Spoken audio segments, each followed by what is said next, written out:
Good afternoon, I'm Milton Walker with the Midday News. A special welcome if you're watching on onespotmedia.com. A reminder as well that you can download our One Spot Media app in the Google Play Store or the App Store. That's the number 1 followed by the word Spot and Media.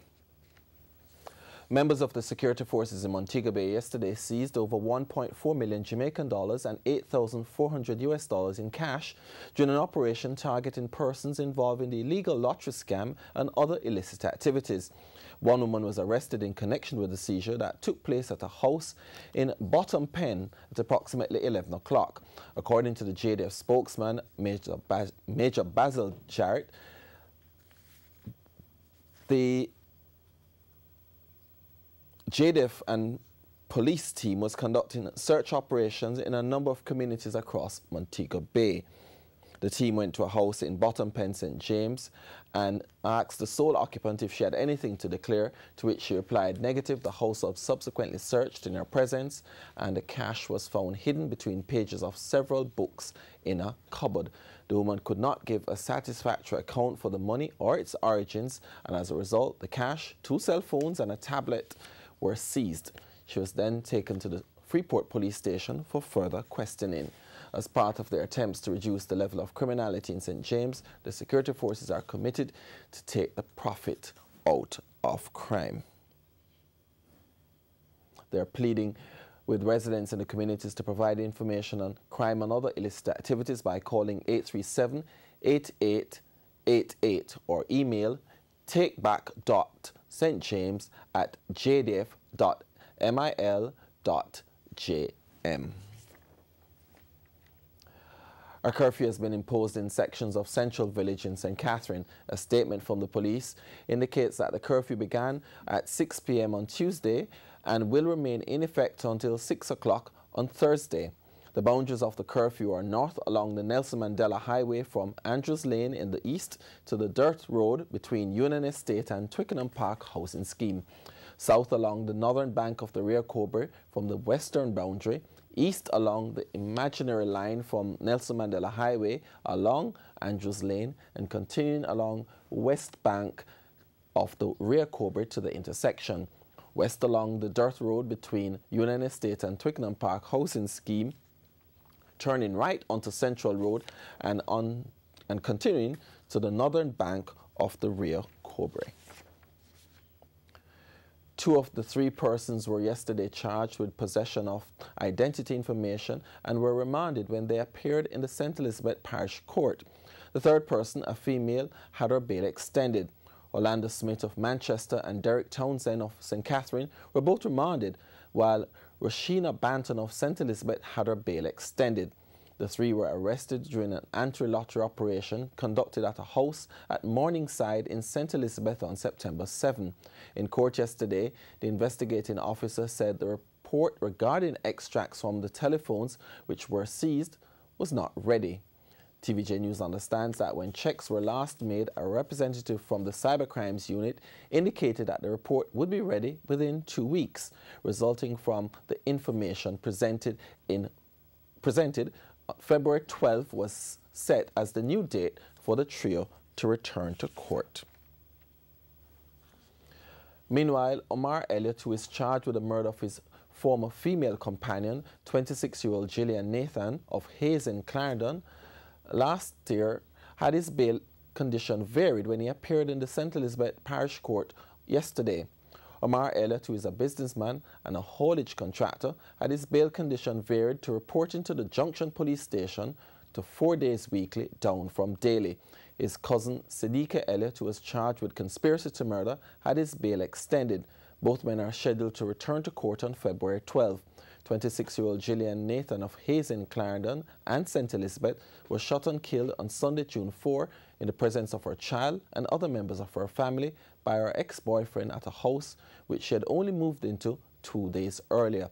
According to reports, sometime after 1:30 p.m. on Sunday, June 4th, Miss Nathan was at home with her family members when her ex-boyfriend came to the house and opened fire. The police were summoned, and upon arrival, the door to the house in which Miss Nathan moved was kicked off, and her body, with that of what appeared to be gunshot wounds, found in a bedroom in a pool of blood.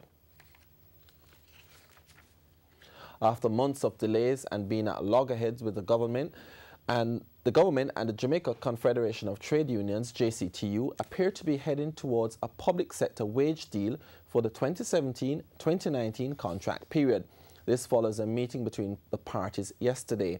The JCTU says it received improved offers from the Finance Ministry. While not divulging details, President of the Confederation, Helene Davis-White, last night told TVJ News that she's hoping public sector workers will view the offer favorably. Improved offers were placed on the table, and that in relation to those items that were not strictly money items, but items that the Confederation had placed on the table that would assist the workers in terms of improving disposable incomes and so on, they have also treated favorably with most of the items. So we are hopeful that our members will view what we have received as satisfactory, if not in full, certainly in part. All Japanese used vehicles being imported into Jamaica will be subjected to pre-shipment inspection. That's the announcement by Industry and Commerce Minister Carl Samuda in Parliament on Tuesday. This comes as new measures are set to take place beginning February 1. The Industry and Commerce Minister said that a Japan company has been contracted to carry out the inspection on behalf of the Jamaican government.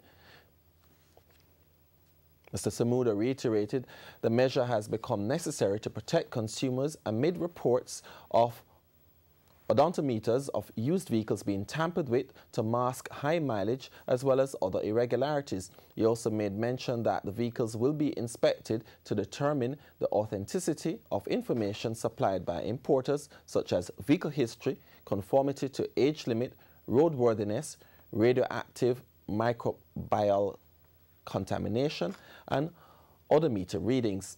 The importers or their agents will have no access to the vehicles after inspection. 5 days after a St. man is believed to have drowned at a beach, his body has still not been recovered. The search is on for the body of 28-year-old Christopher D'Angelo Martin, who reportedly drowned last Friday at a beach in Prairie, St. Anne. TVJ's O'Shane Masters has the details. TVJ News has been informed that Martin, a labourer of New Banks District in Prairie, drowned at a beach after he was hit from a concrete structure by the raging waters on Friday morning. The search was, however, being severely hampered by the high ocean current. Aunt of the deceased, Velma Hamilton, recounted what happened when she heard of the incident. Jesus Christ, him dead. Lord Jesus, we can't take no more of this. And after she put down the phone, she turned to me and said, Velma, this is not for me, you know, it's for you. You know, yes, Chris Munga John. I said, what? His friend Vinroy, who also was at the beach with him, remembered the last discussion. I said, boy, Munga see rough, you know, Munga, you can't catch fish in at them time right now. We turn back. And he said, which part you can find some soldier crab? And we go over that side. And he insists, but anyway, we still come and sit down here so with the man. Me and him sit down and him fix up in line and he asked me how to fix it. And when I do tell him, I never expect say, boy, I wouldn't really go up on the step. The next moment, I make water lick him off. Because me and him sit down right there and he come ask me a question. And by the time he asked me a question and left, I last time that again. That's all I can hear, help, help, help. Son, help, and I can't help him. He told the TVJ News that he tried everything to save his friend. I call for help and the help run come. And the next guy never stutter him jump same time. And when him jump, him hold him back way, but through the current have him already. And me say him hold him, I try to get a piece of rope. And when I do get the rope and I run come back, the guy them tell me, say, boy, it's too late. So I come down here, more 15 minutes I wait to look, and all now I can't see him body nowhere. Nowhere until today. And right now I can't sleep at night time.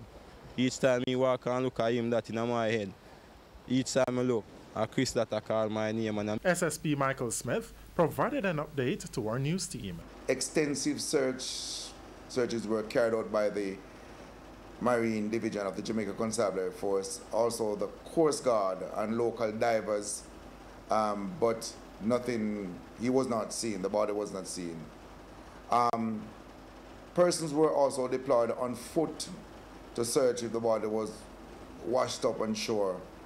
And at this very moment, search is still being carried out and no sign of the body. The family says they are waiting to hear anything from the security forces. O'Shane Masters, TVJ News. Skin lightening is becoming one of the major problems affecting the passport application process. Recent reports indicate that persons who bleach their skin are among the more than 2,100 applicants whose passport renewal applications were referred for further investigations in the last 2 years. This in an effort to verify the authenticity of their identities. Director of Passport Services at PICA, Amy Johnson-Lynch, speaking on Smile Jamaica this morning, says Jamaicans who bleach are prone to face delays in renewing their passports. We interview the individual. We examine the source documents that are presented. We examine the application form that is presented, the information on the form. We use our database, if there's information in the database, to corroborate whatever information is being given by the applicant. That, she says, forms the basis on whether a second inspection is required or not. If it is a situation where you are, from the officer's perspective, your appearance is totally different from what you would have been 10 years ago, then we move you to the secondary level of inspection. Director Johnson-Lynch addressed other factors such as a change of the passport picture. The Passport Act allows for the replacement of your passport under certain circumstances. If it's lost, stolen, and if for administratively 1 year before expiration. Okay. So if it is that, because we've had situations where it's a medical condition, and so further dialogue is had with the person, further information is retrieved, and then a decision is taken. But ordinarily, you can't just come and change your picture today and tomorrow because you don't like how you look. Or because you bleach and you want to look more like you're bleaching. Tourism Minister Edmund Bartlett has broken his silence on the impact of the state of emergency on tourism in Montego Bay, St. James. Speaking a short while ago at the Prime Minister's quarterly press briefing, Minister Bartlett stated that he does not anticipate any major fallout.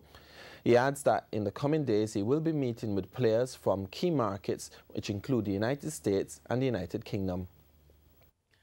The concern, however, is how quickly do you get over this particular mechanism that you're using, and how fast we can say to everybody across the world that there is no need for this kind of intervention. The arrivals are still happening. The issues of cancellations have not been a concern as yet, and I'm very careful in making that point because emotions are involved in this game, and people's investment in their vacation is a big investment. Meanwhile, Prime Minister Andrew Holness maintains that the human rights of people in detention will be respected. We decided to act. We will have to make adjustments. I'm very sensitive to the issues raised by our human rights advocates, our, the families who complain that they can't get to their loved ones. We're very sensitive to that, and we are going to make sure that we have seamless systems in place that will facilitate that. But I want you to also know, and we tend to ignore this, that in this age, the criminal enterprise which acts with intelligence will use channels of credibility to carry their message, to create panic and discord, to blunt the determination of the government. And I'm saying it clearly. Time now for a look at what's coming up in this evening's Health Report. In the next edition of the Health Report, we look at stress. You go to the level where if you feel your life is under threat, if you feel or you are exposed to a life-threatening situation, then you develop specific symptoms. You become hypervigilant, where if you hear a car backfire, you overreact. You might think it's a gunshot, or you overreact to your environment. You might not sleep as well as you did previously. Your appetite might change. And children also react to what they see their parents are going on with. That's the health report this evening in Primetime News. And now for today's healthy living tip. Here are ways to help manage your stress. Indulge in physical activities. Get enough sleep daily. Talk to someone. Keep a stress diary. And caffeine, nicotine, and alcohol are addictive. Avoid them. In sports, coach of Waterhouse, Donovan Duque, has left the island with the Reggae Boys for the first time in his capacity as assistant coach of the national senior team. The details from Ken Rayner. A week after saying he wasn't aware of being appointed as the replacement assistant coach for the Reggae Boys match against South Korea in Turkey, Donovan Duque traveled in place of Jerome Waite on Tuesday. Duque, who has worked with junior teams before, says a stint with the senior team is important to him. I remember when I had the opportunity in the past, I was much younger then. Now I can say I'm much more mature, much more smarter, and it's a huge opportunity to also be able to get the opportunity to work with Tapa, Theodore Whitmore, because I can tell you that as a player, he's one of the many players that I've admired. He has done wonders in the world. He has achieved what many players have dreamt of. He has World Cup goals, so he has established himself as a player and now as a coach. Duque's appointment came at a time when members of the coaching staff are refusing to sign JFF contracts, but he didn't want to speak about his contract. For me, this is about patriotism. It's about country. It's about honor. It's about dignity. Those things are secondary to me, and the opportunities are there, irrespective of the other factors. The length of the contract was also something Duque didn't want to discuss. I'm not in a position to say, or maybe I don't want to say, don't want to speak about that. As I've said before, the most important thing is that I'm here, and my contribution is from a technical point of view, and I'll answer you about anything technically. Despite naming Duque to the delegation, the JFF has not revealed any details as to whether the appointment is a short or long-term one. Jerome Waite is set to travel with Arnett Gardens to Trinidad and Tobago for the CFU Club Championship later this week. Reporting for TVJ Sports, I'm Keon Rayner. And that's the Midday News. I'm Milton Walker. Join us at 7 for Primetime News on behalf of the news, sports and production teams. Good afternoon.